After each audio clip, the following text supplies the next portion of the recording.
मातरं हृदये ध्यात्वा विशदम्बुजवासिनीं कालं सुखबोधाय क्रियते काव्यदीपिका। वाक्यमात्रगताः एकादश दोषाः सन्ति।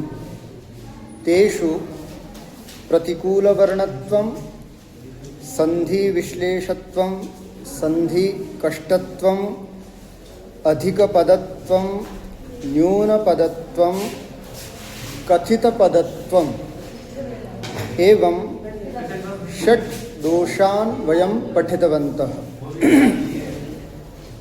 अधुना अवशिष्टान् दोषान् अद्य पठामः। तत्र आदौ अस्ति अक्रमत्वम् इति।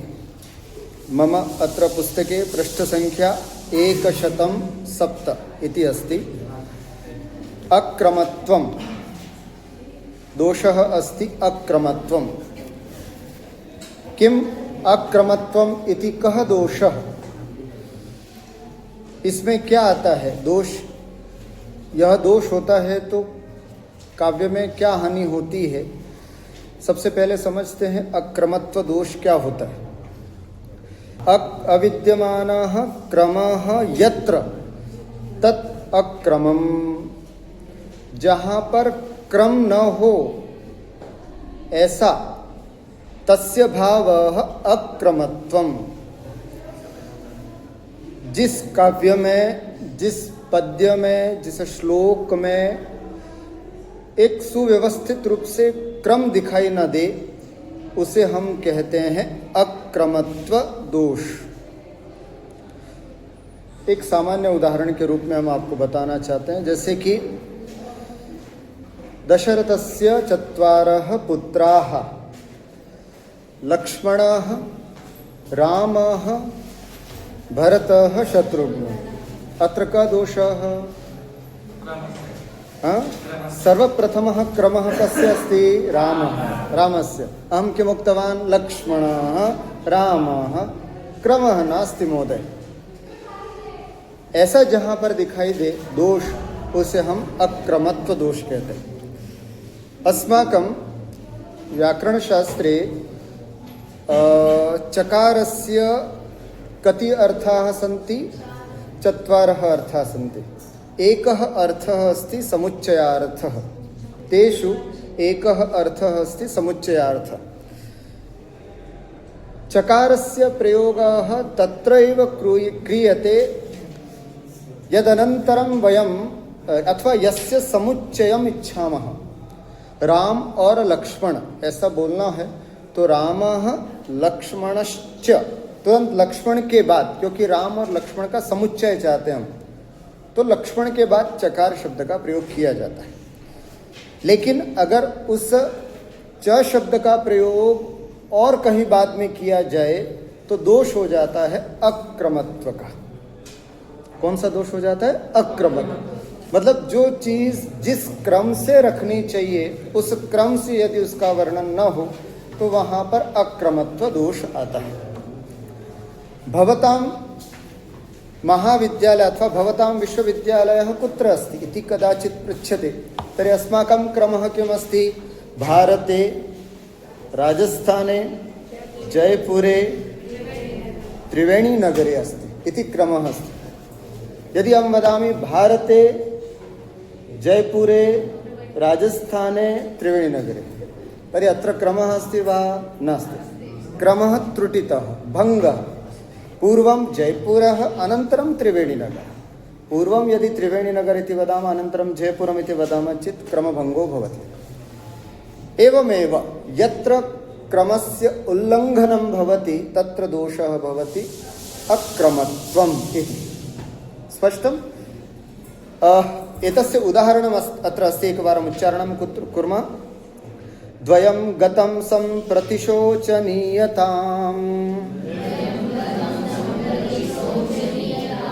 समागम प्रार्थनया कपालिनः कला च सा कान्तिमती कलावत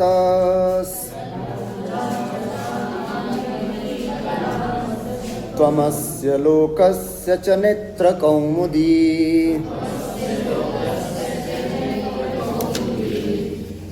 एकवारम् अर्थं पश्यामः अस्य श्लोकस्य, अनन्तरं जानीमः यदत्र कुत्र दोषः अस्ति इति। पश्यतु, द्वयं गतं सम्प्रतिशोचनीयतां समागमप्रार्थनया कपालिनः।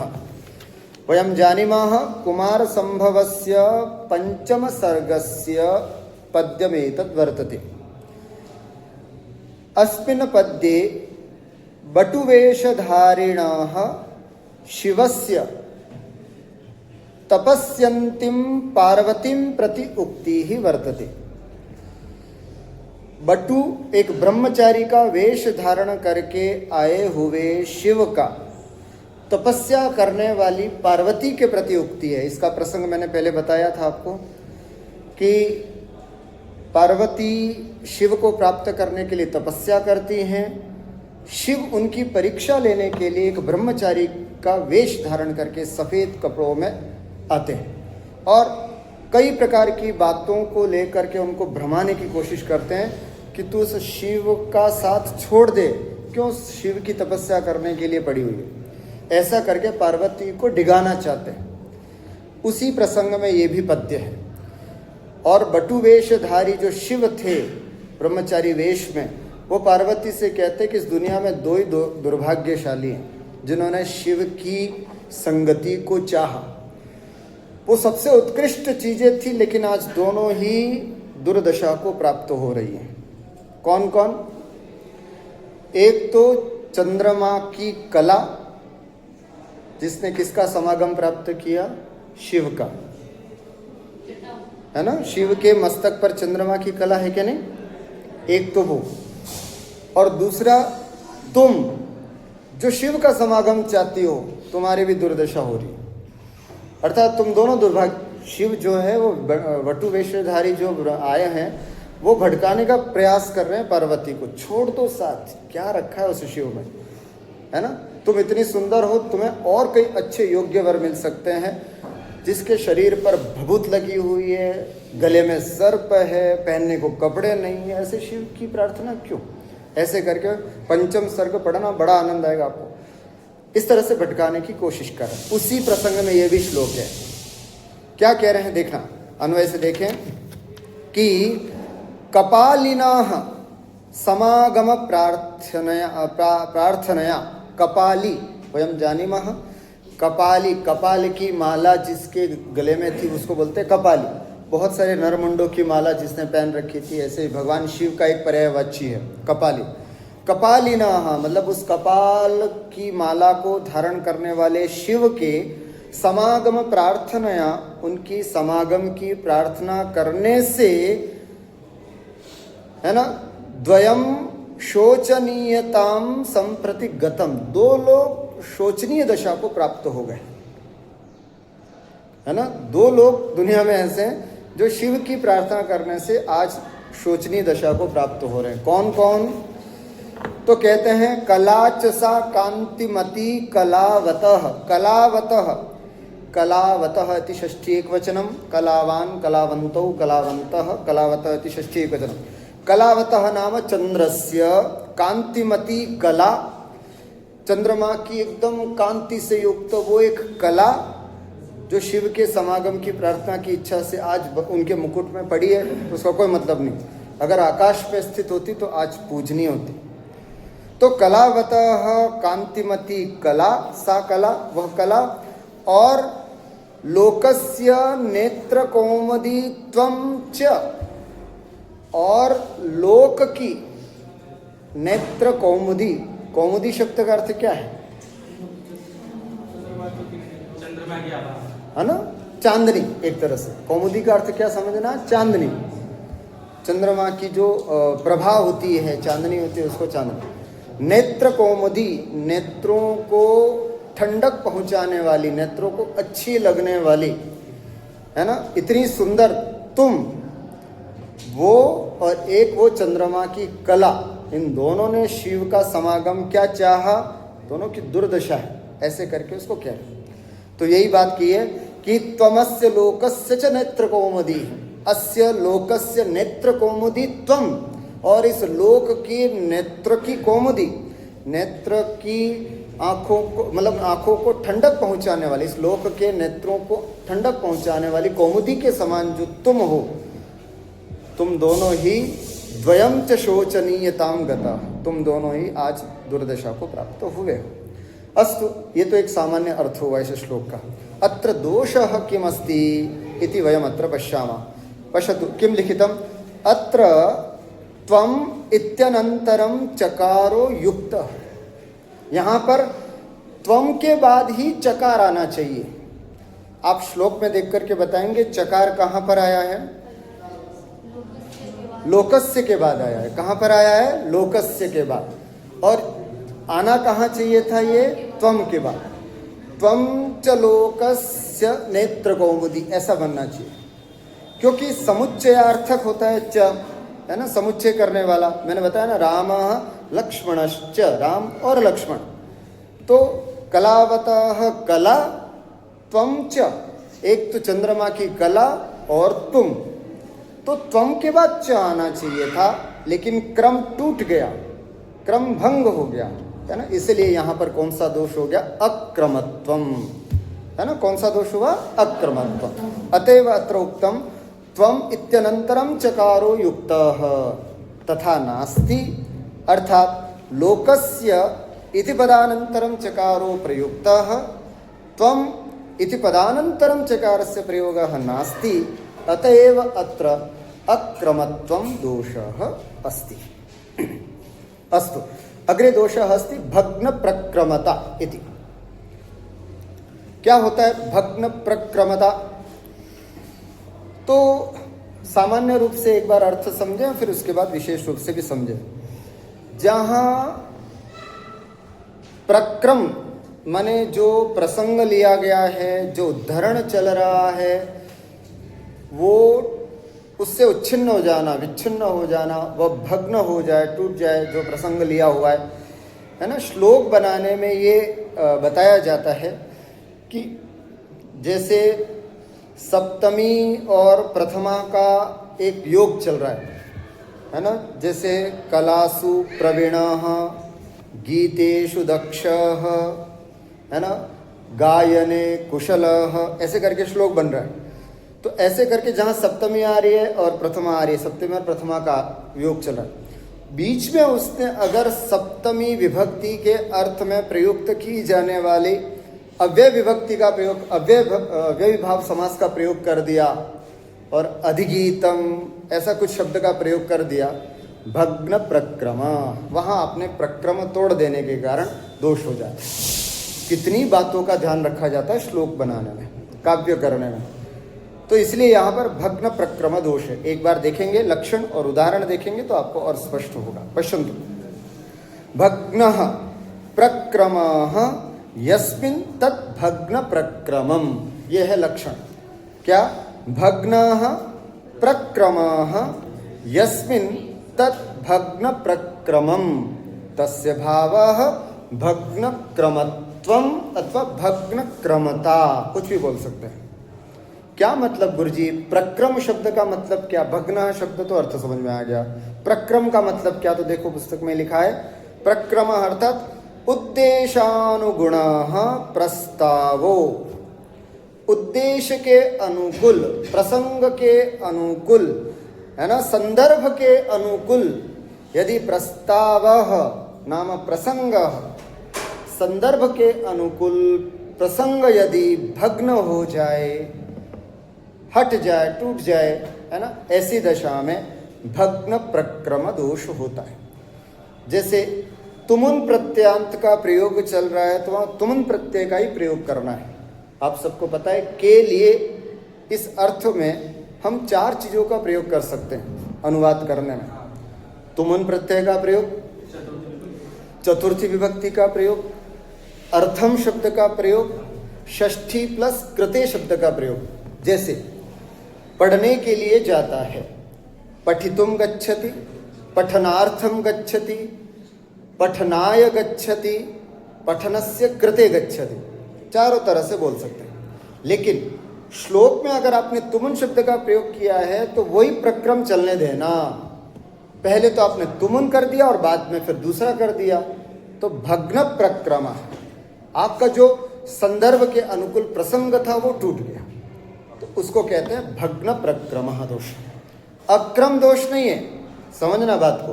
अक्रम में तो आपने क्रम तोड़ दिया, और भग्न प्रक्रम में आपने जो प्रसंग चल रहा था, जो हमारा संदर्भ चल रहा था, उससे हट गए आप, उसको बोलते हैं भग्न प्रक्रम।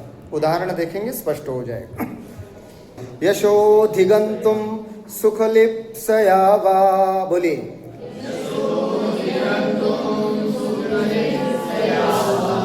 मनुष्य संख्यामतिवर्तितुं वा,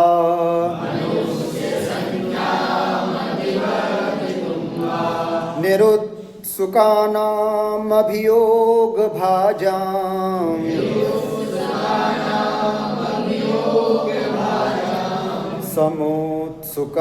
समुत्सुकेवाङ्कमुपैति लक्ष्मी।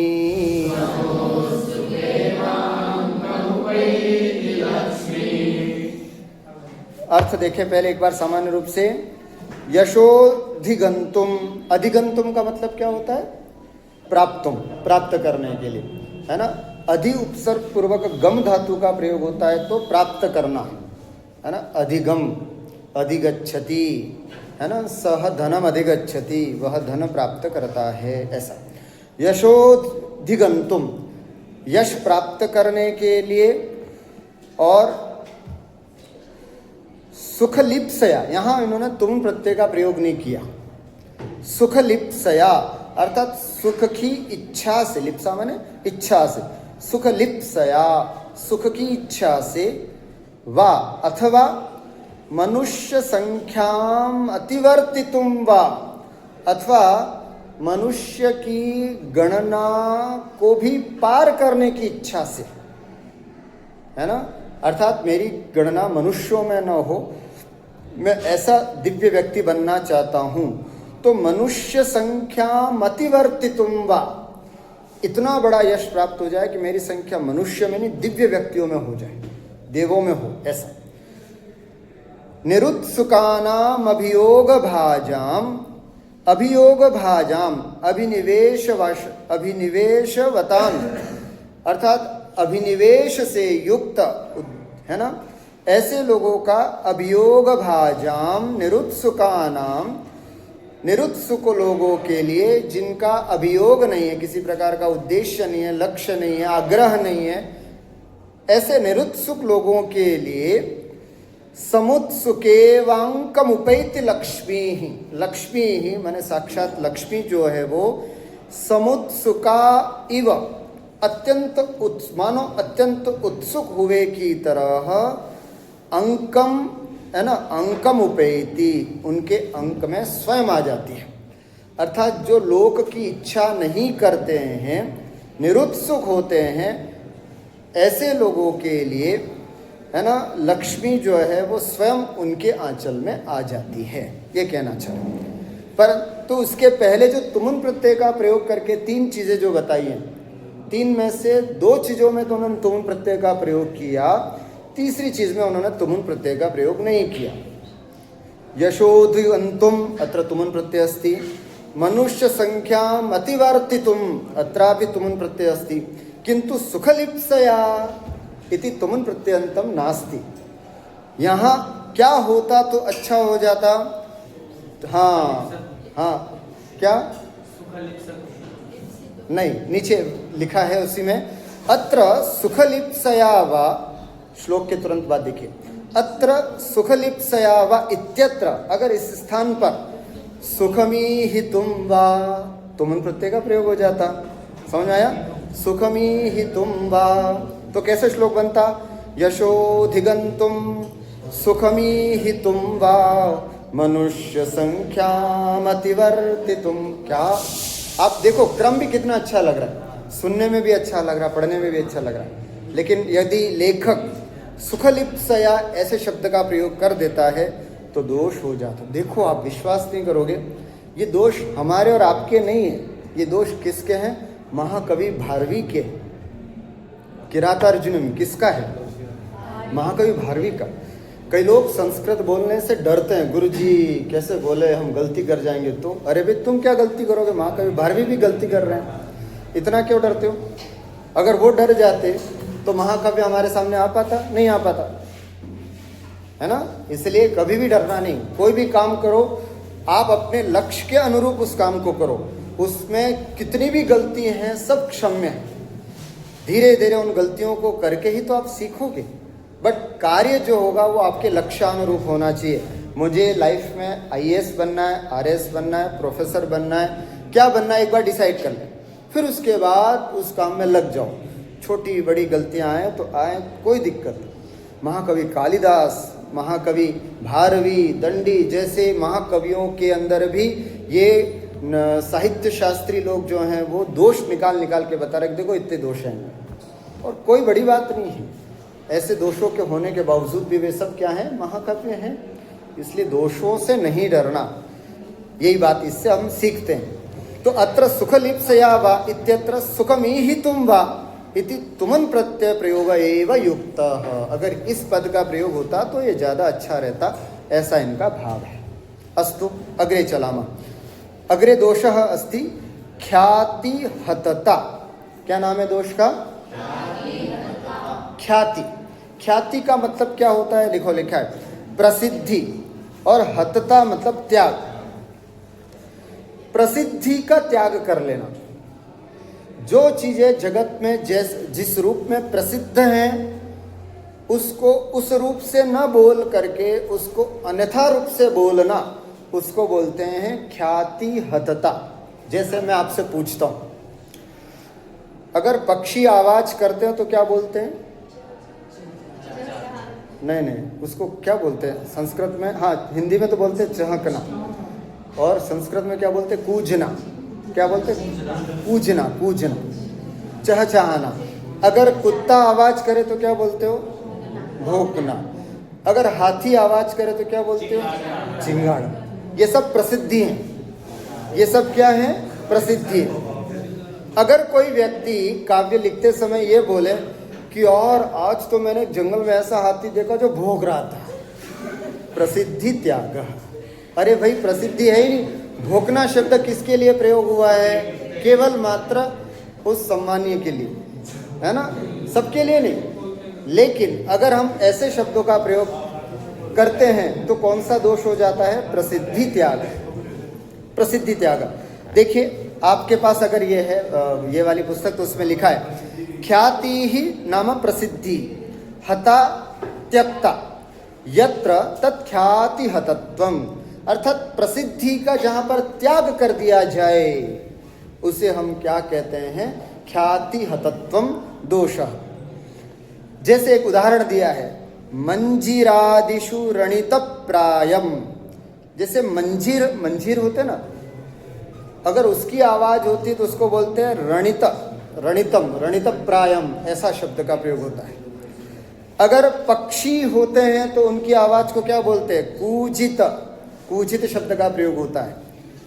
स्तनित मणितादि सुरते, और सुरत में मणि आदि का स्तनित होना शब्द का प्रयोग किया जाता है।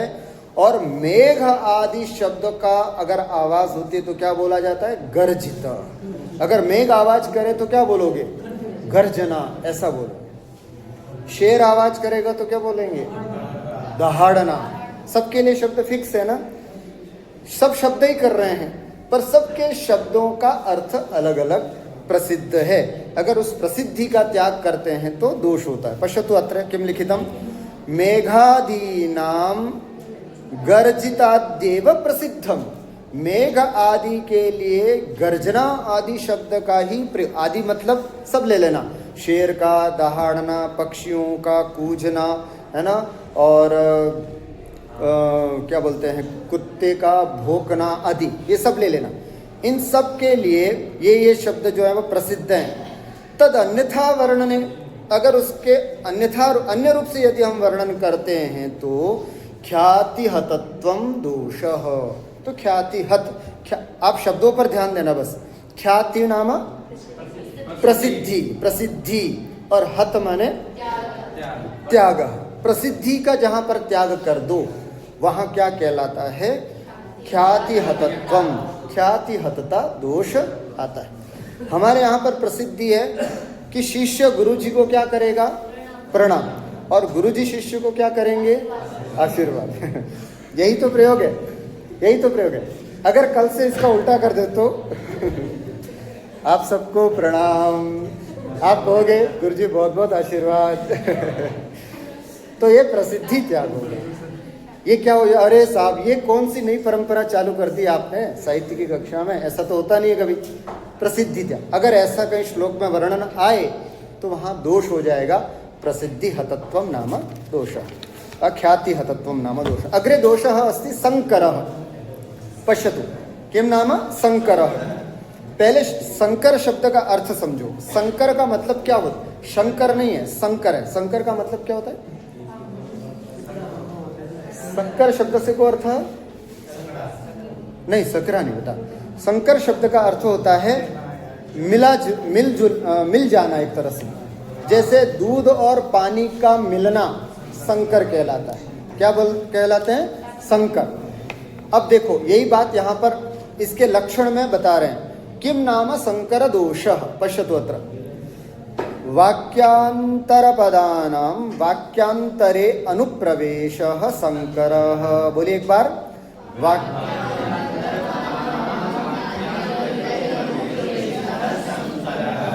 वाक्यांतर पदानां, वाक्यांतर नाम किम?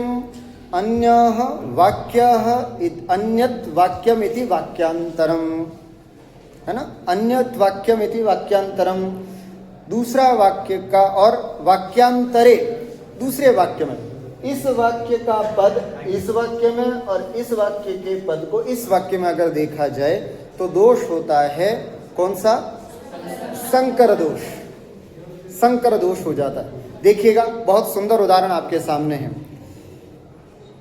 किमिति न पश्यसि कोपम पादगतम बहुगुणम गृहाणैनम ननु मुंच हृदयनाथम सदयम मनस्तमो रूपम। किमिति न पश्यसि, क्या तुम नहीं देखते हो? किमिति न पश्यसि, क्या तुम नहीं देखते हो? कोपम, कोप को, पादगतम, पैरों में पड़े हुए, बहुगुणम, बहुत सारे गुण वाले को, गृहाण एनम, एनम गृहाण, देखना अर्थ बनेगा ही नहीं हमसे जब तक सही। क्यों नहीं बन रहा अर्थ? क्योंकि नीचे जिस पद का प्रयोग होना चाहिए था उसको ऊपर रख दिया उन्होंने, और ऊपर जिस पद का प्रयोग होना था उन्होंने नीचे रख दिया। इसलिए ननु मुंच हृदयनाथम सदयम मनस्तमो रूपम। अब देखो मैं अन्वय कर रहा हूं, आप अन्वय समझेंगे तो आपको जल्दी समझ में आ जाएगा। क्या कह रहे हैं?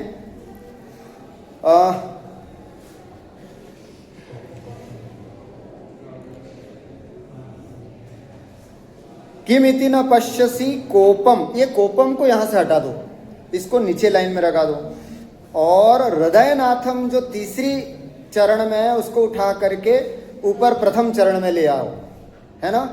किमिति न पश्यसि हृदयनाथम, अपने हृदय के नाथ को, न पश्यसि नहीं देखती हो तुम, ऐसा कोई कह रहा है यहां पर। ठीक है?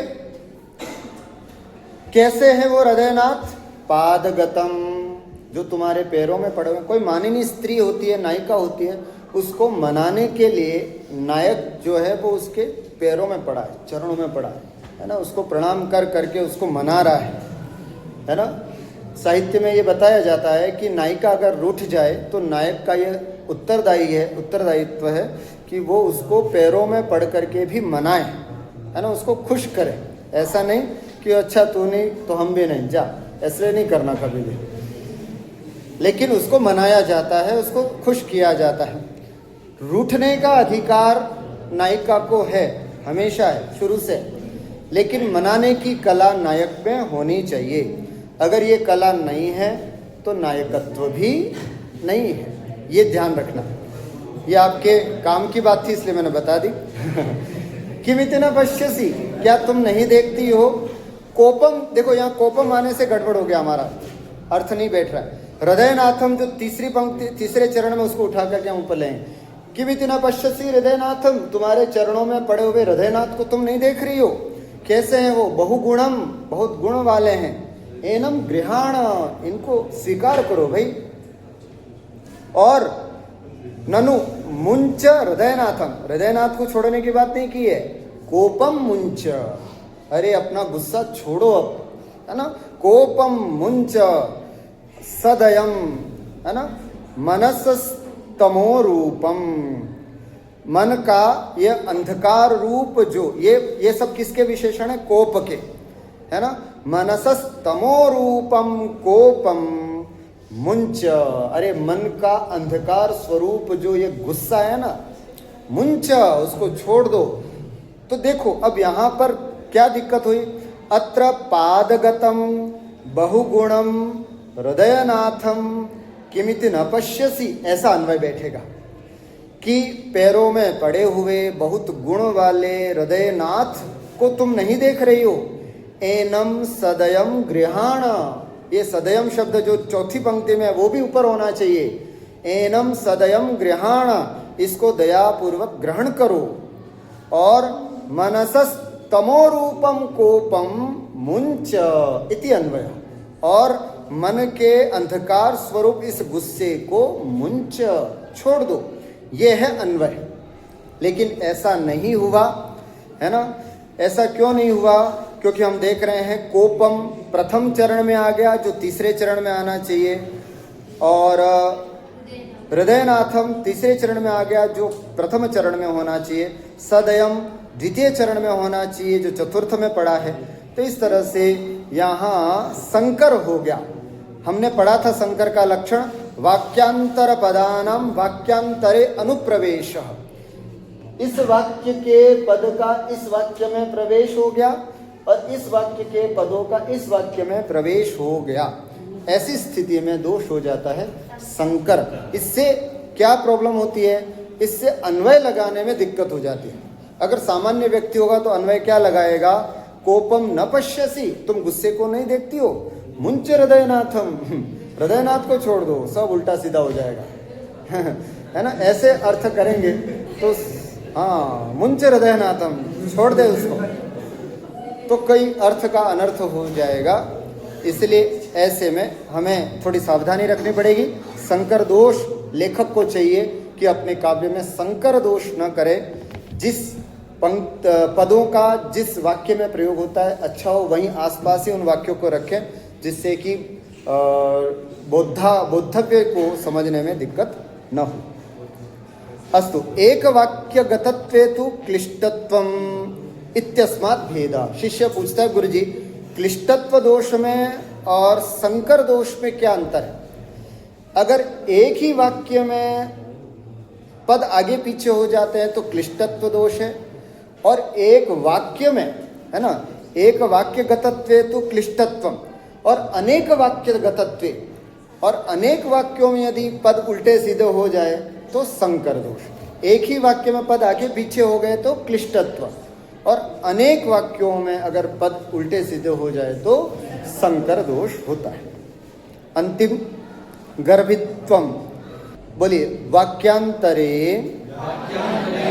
वाक्यांतर प्रवेशो गर्भितत्वम। यहाँ अर्थात एक वाक्य में यदि दूसरे वाक्य का प्रवेश, वाक्य का वाक्य ही दूसरे वाक्य में प्रवेश हो जाए तो कौन सा दोष हो जाता है? गर्भितत्व। पूरा का पूरा वाक्य, ये वाक्य यहाँ होना चाहिए था, नहीं ये वाक्य जो है यहाँ होना चाहिए था, उसको यहाँ लिख दिया, ये पूरा का पूरा वाक्य यहाँ होना चाहिए। तो ऐसा पूरे वाक्य का ही अगर अनुप्रवेश हो जाए दूसरी जगह तो वहाँ दोष हो जाता है गर्भितत्वम इति। उदाहरण बहुत सुंदर है, आप समझेंगे, जल्दी से उच्चारण करें। परापकार निरतैर दुर्जनैः सह संगतिः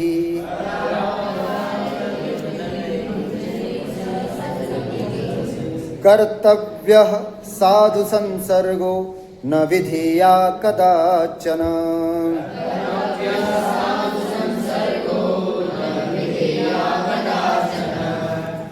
क्या कहना चाह रहे हैं? दुर्जनों के साथ कभी भी संगति नहीं करनी चाहिए, है ना, और साधु संगति करनी चाहिए। देखना एक बार, फिर आप मुझे बताओगे दोष कैसे। दुर्जनों के साथ संगति नहीं करनी चाहिए, हमेशा सज्जनों के साथ संगति करनी चाहिए, ये बात कह रहे हैं। श्लोक कैसा है? परापकार निरतैर दुर्जनैः सह संगति कर्तव्यः साधु संसर्गो न विधेयो कदाचन। देखो कैसा अनर्थ हो गया, समझ में आया?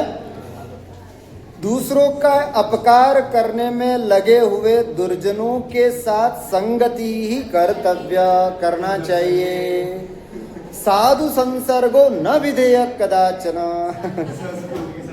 साधुओं का संसर्ग कभी नहीं करना चाहिए।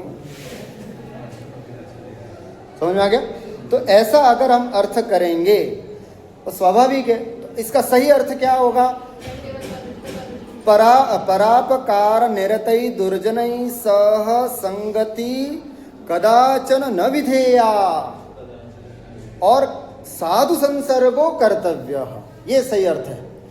लेकिन पूरा साधु संगो कर्तव्य ये वाक्य जो है वो उन वाक्यों में बीच में आ गया है। देखो पहले दूसरे और चौथे चरण को बैठाएंगे तो अर्थ बैठेगा, बीच में जो तीसरा चरण आ गया ना वो गलत आ गया।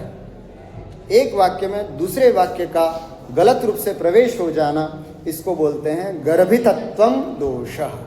इस तरह से ये दोष यहाँ पर पूरे होते हैं। नाम वाक्य मात्र में पाए जाने वाले ये 11 दोष थे। इन 11 दोषों को हमने यहाँ पर पूरा समझा। अब अर्थ दोष क्या होते हैं, कितने होते हैं, इनकी क्या लक्षण है, इन सब बातों को हम अगली कक्षा में विस्तार से पढ़ेंगे। अद्वैतावदेव उक्त्वा विरमामि। सर्वं